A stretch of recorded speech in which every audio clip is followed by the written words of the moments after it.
Okay students, next है हमारा question number second.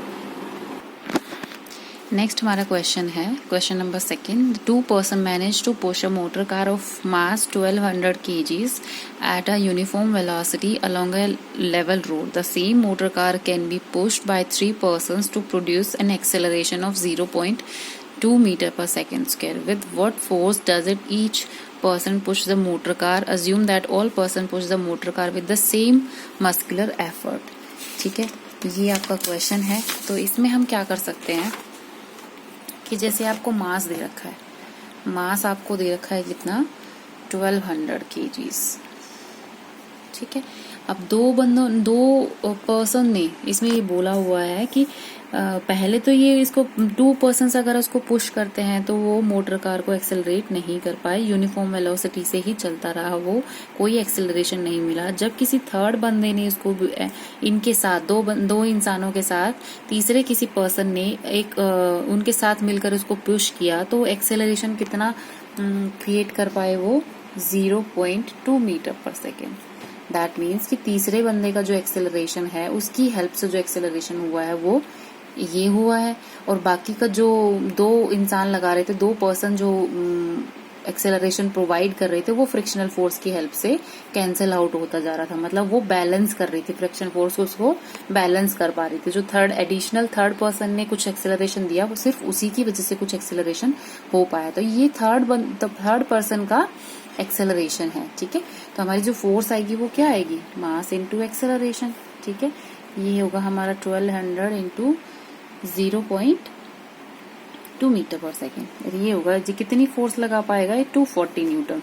तो अगर थर्ड पर्सन ने कितनी न्यूटन फोर्स लगाई है, 240 न्यूटन, तब हमारा कितना एक्सेलरेशन हुआ है, 0.2 मीटर पर सेकेंड स्क्वायर। ठीक है, ये हमारा क्वेश्चन है, मतलब फर्स्ट पार्ट है कि थर्ड पर्सन ने कितनी फोर्स लगाई। अब लास्ट में पूछा हुआ है कि जो ईच पर्सन ने कितनी फोर्स लगाई। ठीक है, तो लास्ट में कुछ लिखा हुआ है कि assume that all person push the motor car with the same muscular effort. तो सेम मस्कुलर एफर्ट से पुश कर रहे हैं, दैट मीन्स कि वो फोर्स भी सेम लगा रहे हैं। ठीक है, तो जो हमारे ईच पर्सन की जो फोर्स एक्सर्टेड आएगी वो कितनी आएगी, 240 न्यूटन। ठीक है, थर्ड क्वेश्चन है a hammer of mass 500 gram moving at a velocity 50 meter per second strike a nail. The nail stopped the hammer in very short time, 0.01 second. What is the force of the nail on the hammer? ठीक है, तो ये आपको बताया गया है। आपको मास दे रखा है कितना, 500 ग्राम्स। ये कितना हो जाएगा, 0.5 kgs।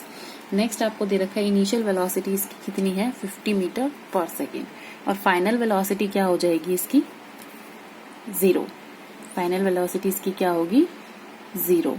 ठीक है, तो आपको बताना है कि कितने टाइम में हो जाती है इसकी फाइनल वेलोसिटी। टाइम भी दे रखा है आपको कि 0.01 सेकेंड में इसकी वेलोसिटी कितनी हो जाती है, 0 हो जाती है। ठीक है, तो आपको बताना है what is the force of the nail on the hammer. तो नेल फोर्स कितना फोर्स अप्लाई कर रही है हैमर के ऊपर, वो हमें निकालना है। ठीक है, तो हमें फर्स्टली क्या कैलकुलेट करना पड़ेगा, हमें एक्सेलरेशन, क्योंकि फोर्स के लिए हमें क्या चाहिए, force equals to mass into acceleration. हम एक्सेलरेशन हम कैलकुलेट करेंगे, v minus u divided by t। अब हमारे पास v क्या है, 0, और u क्या है हमारा 50 मीटर पर सेकेंड। ठीक है, divided by 0.01 second which is equals to minus 5000 metre per second square. Got it. तो फोर्स हमारा क्या आएगा, 0.5 मल्टीप्लाई बाय माइनस 5000, और इसकी मल्टीप्लीकेशन के बाद हमारी वैल्यू क्या आएगी, 2500 न्यूटन। ठीक है, नेगेटिव साइन क्यों दे रखा है, क्योंकि नेल जो है वो ऑपोजिट डायरेक्शन में फोर्स अप्लाई करेगी। ओके स्टूडेंट्स, नेक्स्ट क्वेश्चन है हमारा fourth. A motor car of mass 1200 kg is moving along a straight line with uniform velocity of 90 km. Its velocity is slowed down to 18 km per hour in 4 seconds by an unbalanced external force. Calculate the acceleration and change in momentum. Also calculate the magnitude of force required.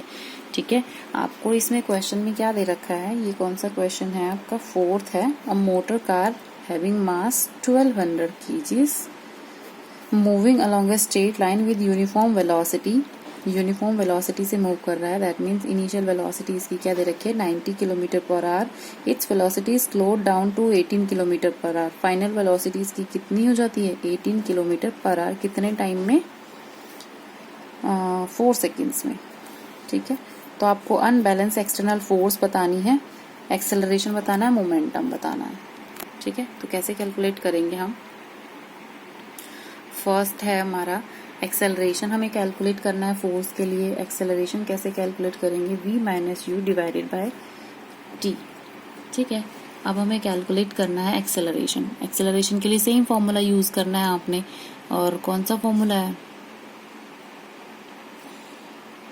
v minus u divided bye T. अब देखो यहाँ पर kilometre per our में दे रखी है speed, तो आपको क्या करना है मीटर पर आवर में कैलकुलेट करनी है। यू कितनी आएगी हमारी 90,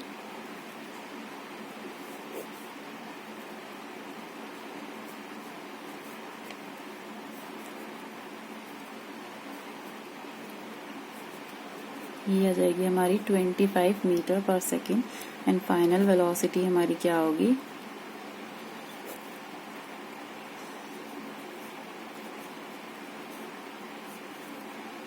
5 मीटर पर सेकेंड। ठीक है, तो ये हम कैलकुलेट करेंगे 5 minus 25 divided by 4 second, which is equals to -5 metre per second square. हमारे पास एक्सेलरेशन क्या आया है -5 metre per second square. Okay, अब हमें क्या कैलकुलेट करना है, एक्सेलरेशन कैलकुलेट करना था, सेकेंड हमें क्या करना है चेंज इन मोमेंटम, मोमेंटम भी चेंज करना है। तो फर्स्ट इनिशियल मोमेंटम क्या होगा हमारा m into u, which is equals to 1200 kg multiply by 25 metre per second. ये कितना होगा आपका,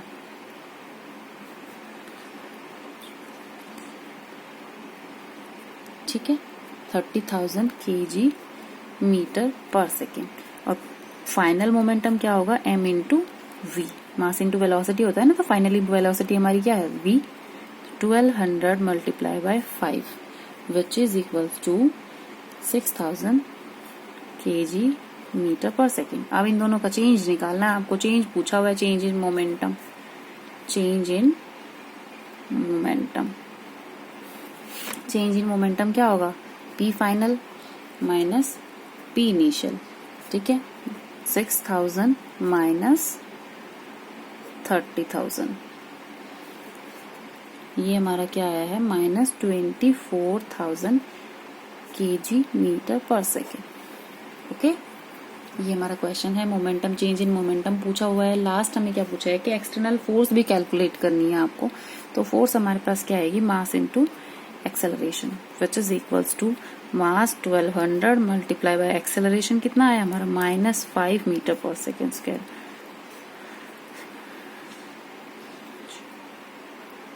-6000 न्यूटन। ठीक है, ये हमारी रिजल्टेंट फोर्स आई है। एक लास्ट क्वेश्चन और है, उसको हम डिस्कस कर लेते हैं नेक्स्ट वीडियो में।